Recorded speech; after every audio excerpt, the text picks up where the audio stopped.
Labor has struck a deal with the opposition to back the voice referendum machinery bill. But not everyone is happy within the coalition. At least one senator has threatened to cross the floor. Live now to Trudy McIntosh.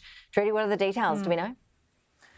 Well, Ash, this deal has been reached after days of negotiations between the Special Minister of State, Don Farrell, his coalition counterpart, Jane Hume, but I'm told as well that the Opposition Leader Peter Dutton was involved in these discussions. Now, this means in practice, what's going to happen is this bill will go through the Senate pretty easily with the coalition's support. It means the government doesn't have to horse trade with the crossbench on their demands for how the rules of the game will work for the referendum on the voice to Parliament later this year.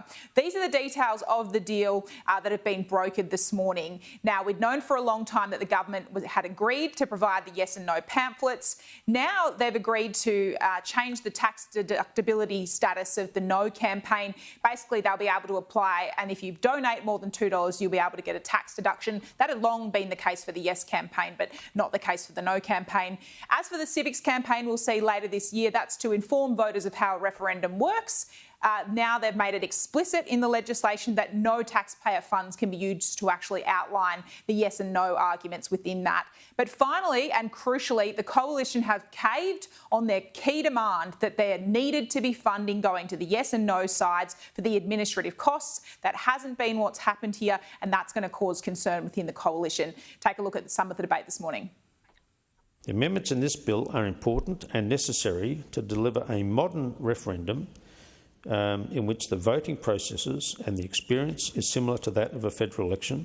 And once again, I thank my colleagues for their contribution and commitment. It may not address absolutely every point that my coalition colleagues have made through this debate and in the public arena prior to it entering this chamber.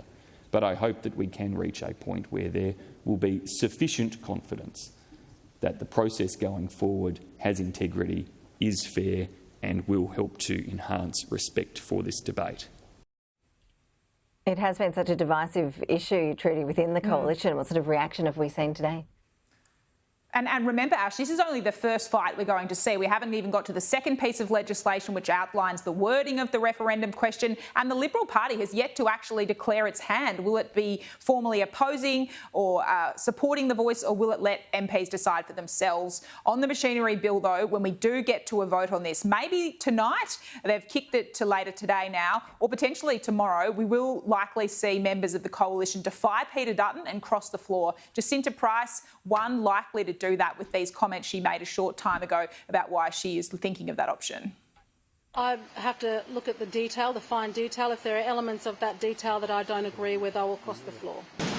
What would be some of those details? So what are you going to be keeping an eye out for? Well, preferably, I'd like for an official yes and no campaign to be funded. And if that's not available, then I will be crossing the floor. Now, remember, there was a fight on this in the coalition party room yesterday. At least 5 MPs and senators rose to say that they did not agree with Peter Dutton that this deal should be reached. I'm told this morning by one of those MPs, they believe the overwhelming majority of people in the coalition party room will oppose the deal that Mr Dutton has now reached.